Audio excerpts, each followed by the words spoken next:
네, 존경하는 의원 여러분 반갑습니다. 어제 이 부산을 다녀왔습니다. 지난번에 광주에 이어서 지방 일정을 계속하고 있습니다만, 어제 만난 부산 지역위원장님과 또 당원 여러분들께서는 철저한 당 혁신을 통해서 지방선거의 승리를 반드시 이루어 달라는 말씀을 주셨습니다. 이런 귀한 말씀 잘 새겨 들어서 당을 변화시키고 또 승리하는 민주당을 만드는데 더욱 힘을 쏟겠다는 말씀 드립니다. 광주와 부산 현장에서 확인한 지역 민심 중에 하나는 하루라도 빨리 정치 교체를 이뤄달라라고 하는 것이었습니다. 저희는 지금 이제 곧바로 4월 임시회를 소집해서 기초의원 중대선거구제 도입을 비롯한 정치개혁 입법의 속도를 내고자 합니다. 지방선거가 이제 60일 이내로 들어갔기 때문에 더 이상 시간이 없습니다. 신속하게 처리하지 못할 이유가 없다 이렇게 생각을 합니다. 지난 대선에서 모든 대선 후보들이 공약을 했고 지금 인수위원장하고 있는 안철수 씨도 다당제가 소신이다 이렇게까지 이야기하지 않았습니까? 기초의원 중대선거구제 도입은 여야 후보의 대선 약속을 이행하는 일이고 기득권 양당 구조를 풀뿌리 민주주의에서부터 고쳐나가는 길이 될 것입니다. 이제 윤석열 당선인도 지도자로서 자신이 한 말에 대해서 책임을 져야 할 것입니다. 그리고 또 오늘 본회의 처리를 기대했던 공군 비행단 성폭력 사망 사건 특검법, 이른바 이제 고이해람 중사 특검법이죠. 오늘 처리가 어렵게 됐습니다. 오랜 기간 동안 고통 속에서 특검법 통과를 기다려 오셨던 유가족 여러분께 송구스럽다는 말씀드립니다. 특검 추천 방법과 수사 대상 등에 대해 여야 간 일부 이견이 있기는 하지만 큰 차이가 아니니까 조속한 시일 내에 특검법 처리해서 매듭 지을 수 있도록 최선을 다해야 될 것입니다. 한 말씀 더 드리면 요즘 수사기관들이 벌이고 있는 행태가 정말 목구린견입니다. 당선인 눈치 보기에 급급하고 스스로 하명 없는 하명 수사를 하고 있는 것 아닌가 의심이 들 정도입니다. 스스로 정치 보복의 도구가 되고자 하는 것은 아닌지 의심입니다. 지난주에 검찰이 느닷없이 산자부를 압수수색했고 어제는 경기도청을 경찰이 압수수색했습니다. 대선 후에 국민이 걱정했던 전임 정부에 대한 탄압, 또 정치적 경쟁자에 대한 노골적인 보복이 시작된 것 아닌가 합니다. 취임도 하기 전에 사정정국부터 시작하는 이런 대통령 당선인은 없었습니다. 앞으로 5년 동안 어떤 공안 폭정이 자행될지 걱정스러운 국면입니다.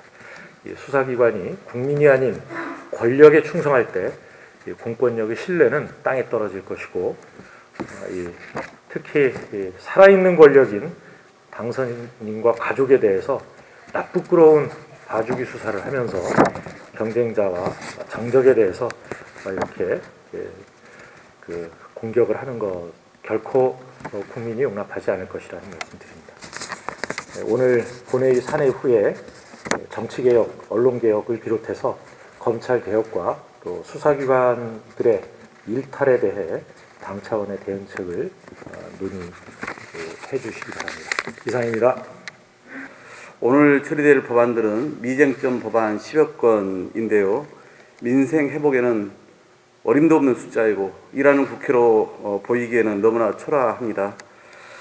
내일부터 곧바로 시작되는 4월 임시회에서는 민생과 개혁의 입법 성과를 충분히 내서 국민의 삶에 희망을 드릴 수 있도록 박차를 모두 가해야 하겠습니다. 결국 정치개혁 법안은 오늘 처리하지 못하게 됐습니다. 어제부터 정치개혁법 합의 통과를 위해 정개특위 위원님들과 우리 당 의원님들이 농성을 하고 있습니다.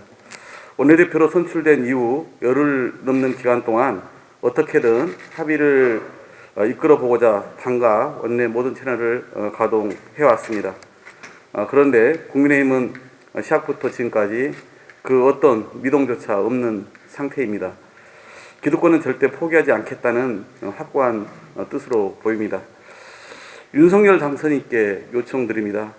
대통령 당선인의 대국민 약속은 반드시 이행되어야 합니다. 민심을 애매해서는 안 됩니다. 지금이라도 당장 협의에 나설 것을 촉구합니다.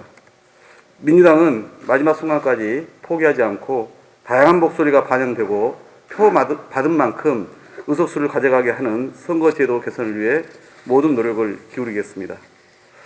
오늘 본회의를 마치고 정책구청을 열어서 공지해 드린 것처럼 대선 공통공약 그리고 언론의 정상화, 검찰 수사권 분리 등 현안 보고가 있을 예정입니다. 먼저 대선 공통공약 추진입니다. 민주당은 민생과 개혁에 있어 국민 앞에 분명한 성과를 내야 합니다. 그것이 우리가 대선을 책임지는 것이고 또 국민 신뢰를 회복하는 유일한 길임을 단 한시도 잊어서는 안 되겠습니다. 지난 주말 여야 원내대표 회담을 통해서 제가 제안했던 대선 공통공약 추진기구 설치가 합의됐고 정책위 의장 간 협의를 개시하기로 했습니다. 이에 따라 오늘 의원총회에서는 정책위 의장께서 공통공약 추진 방안을 내용과 함께 보고드릴 예정입니다. 선거만 끝나면 늘 있어왔던 요식 행위로 그쳐서는 안 됩니다. 제가 지난 5년 전 원내수석을 맡았을 때 공통공약 추진하자고 말은 했지만은 실제 세부 강론으로 들어가니까 차이가 있다는 이유로 한두 번 정책위장 만남으로 그쳤었습니다. 이번엔 결코 그렇게 가서는 안 된다고 생각을 하고 있고 반드시 성과를 낼 겁니다. 그래서 어르신 기초연금 10만 원 인상이라든가 사병 월급 200만 원 등 이런 것이 단순히 표를 얻기 위해서 헛공약이 아니었다는 것을 국민 앞에 우리 모두가 입증해 내야 됩니다. 여야의 공통공약을 중심으로 해당 상임위에서는 즉각 관련 입법 논의에 착수하겠습니다. 다음으로 검찰 수사권 분리와 언론 개혁입니다. 오랫동안 당내에서 그리고 여야가 논의를 거듭해 온 이 검찰의 수사권 분리 문제와 미디어 혁신, 즉 언론 개혁 문제를 매듭지어야 합니다. 그것이 여당으로서의 책임 있는 자세이고 지난 두 번의 대선에서 국민과 한 약속을 지키는 길이라고 믿습니다.